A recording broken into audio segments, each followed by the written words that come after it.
বিয়ের ৩ বছর পর আমার স্বামী অভি সেদিন আমাকে প্রথম ধমক দিয়ে কথা বলল, খবরদার নেতা, এভাবে আমার মায়ের সঙ্গে তুমি কথা বলতে পারো না। কিছু না বলে বলে তোমার ব্যবহার আজ এই জায়গায় এসে পৌঁছেছে। সংযত করো নিজেকে। আমার শাশুড়ি মা তার উত্তরে ফুট কাটলেন, বিয়ের পর প্রথম প্রথম কত ডাকে ঘটা, মা, মামনি, আরও কত কিছু। বছর ঘুরতে না ঘুরতে সব উড়ে গেল। কত ঢংই জানে, তা বজায় রাখতে পারবে না যখন, তখন অত অভিনয় দেখানো কেন? আমাদের বাবা মনে যা মুখেও তাই। আমি আলতো হেসে ধীরে ধীরে জবাব দিলাম, আসলে কি বলুন তো মা, প্রথম দিকে আপনি আমার যে ব্যবহারটা দেখেছেন সেটা আমার বাবা মায়ের দেওয়া শিক্ষা। কালক্রমে যে ব্যবহারটা আপনি পেয়েছেন সেটা আপনার অর্জন। আর কথা বাড়ালাম না, ডাইনিং ছেড়ে নিজের ঘরে চলে এলাম। আমি নিতা অভির সঙ্গে 5.5 বছর চুটিয়ে প্রেম করার পর বিয়ে হয়েছে এই বছর 3 হলো। সাধারণ দৃষ্টিতে আমার সংসারে এমনি সব স্বাভাবিক হলেও বিয়ের পর থেকে লক্ষ্য করেছি শাশুড়ি মায়ের কথার ধরন বড্ড বেশি টেরা বাঁকা। সোজাসুজি কোনো কথা না বলে বড্ড বেশি ঘুরিয়ে কথা বলেন। ঝিকে মেরে বউকে শেখানোর গোছের ব্যবহার ওনার। এতে করে যেটা সমস্যা হয়, সরাসরি উনি কোনো কথা বলেন না, বলে সরাসরি তার উত্তর করা বা প্রতিবাদ করাও সম্ভব হয় না। তাছাড়া মাকে বললেন, আমার মা বলতো, সব কথার উত্তর করার দরকার নেই তো। হাতের 5 আঙুল যেমন সমান হয় না, তেমন সংসারের সব মানুষ সমান হয় না। সংসারে শান্তি রাখতে গেলে কিছু সময় ভেসে থাকতে হয়, সব কথা মনে গেঁথে নিতে নেই। সুখ দুঃখ নিয়ে আমি সংসারে ভেসেই ছিলাম, কিন্তু কালক্রমে দেখা গেল উত্তর না করার দরুন ওনার বিরক্তির বোধ আরও বাড়তে লাগলো। উদ্দেশ্য করা বলা কথাগুলো আস্তে আস্তে আবার বাবা মা অথবা আমার বাপের বাড়ির মেনশন করে বলার জায়গায় গিয়ে পৌঁছলো। সেদিন সবজি কেটে রান্নাঘরে রেখে মাছটা উঠানে ধুতে গেছি, শাশুড়ি মা রান্নাঘর থেকে চিৎকার করে বললেন, আলুর খোসা কেউ এত করে বাদ দেয়? এতখানি আলু কতটুকুন হয়ে গেছে বাদ দিয়ে? আসলে বাবার পয়সা তো নয়, স্বামীর শ্বশুরের পয়সায় বাজার হয়, বুঝবে কেমন করে? আর একদিন মোচার ঘন্ট রান্না করার সময় ওনাকে জিজ্ঞাসা করলাম, নামানোর সময় আটা ময়দা কিছু দেবো কি না। উনি ব্যঙ্গ করে বললেন, আমি তো আলু দিয়ে সেদ্ধ করে মেখে দিয়েছি, আবার আটা ময়দা দেবে কি জন্য? মোচায় আবার আটা ময়দা দিয়ে কে খায়? মা কিছুই শেখায়নি নাকি? অথচ আমার মা বরাবর মোচা নামানোর সময় একটু আটা দিয়ে নেড়ে নিয়ে নামাতো। অখাদ্য তো নয়, বরং বেশ সুন্দর লাগতো খেতে। বলতে চেয়েছিলাম, আমার মা ও আপনার মতো একটা বাড়ির গৃহিণী, সংসারে তিনিও যথেষ্ট অভিজ্ঞ, এতটা হেলাফেলা করার কিছুই নেই। বলতে চেয়েছিলাম, কিন্তু অশান্তির ভয়ে কিছু বলতে পারিনি। কিন্তু আজকের ঘটনায় আমি আর চুপ থাকতে পারিনি। সকালে ওপরের ঘর বারান্দা মোছার পর ফ্যান দুটো চালিয়ে দিয়ে নিচে এসেছিলাম যাতে তাড়াতাড়ি শুকিয়ে যায়। ভেবেছিলাম নিচে চাটা সবাইকে দিয়ে ওপরে গিয়ে বন্ধ করে দেব। তার মধ্যে উনি ভেজা জামা কাপড় শুকোতে দিতে ছাদে ওঠার সময় সেটা লক্ষ্য করেন এবং চিৎকার জোরেন, শীতকালে 2খানা ফ্যান চালিয়ে নিচে চলে যাওয়া কি আছে? বিলটা কি তোমার বাবা এসে দিয়ে যাবে?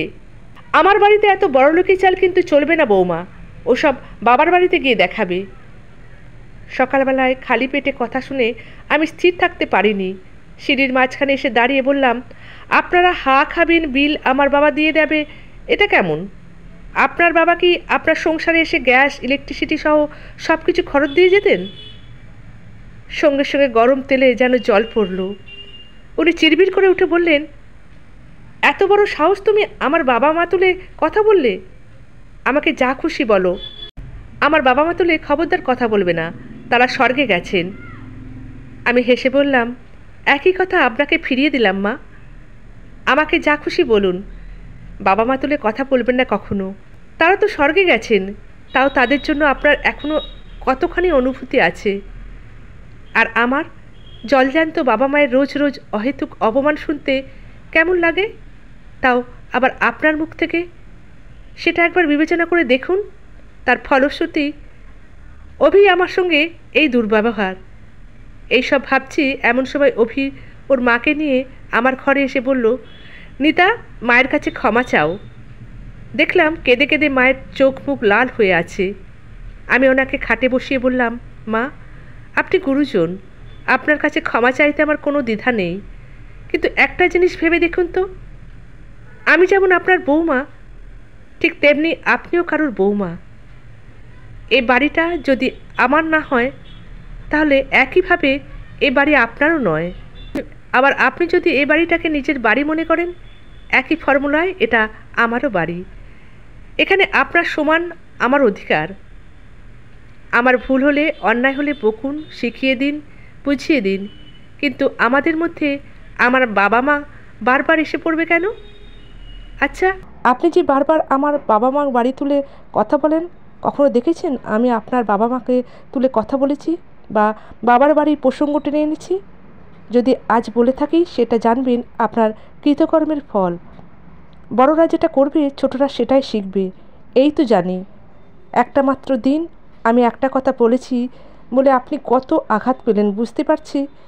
তাহলে 3 বছরে 300 বার একই কথা শুনে আমার ভিতরটা তো দগদগে ঘা হয়ে গেছে। বুঝতে পারছেন কি আপনি? কখনো বুঝতে চেয়েছেন?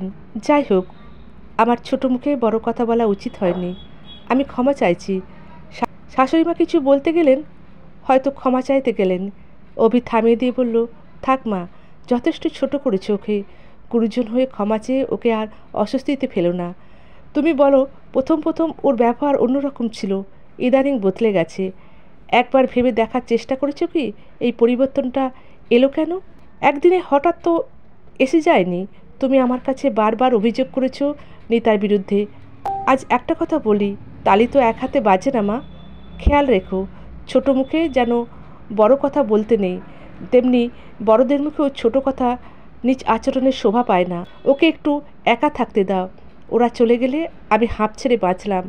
আমার ক্ষমা স্বীকার চাই না, কারণ কারণ কিছু ব্যবহারের কোনো ক্ষমা হয় না, কিন্তু কিছু ক্ষত এত গভীর হয়ে বসে যায় যে দাগ থেকেই যায়। সেজেগুজে ঢেকে ঢুকে তাকে স্বীকার করেই জীবনে চলতে হয়।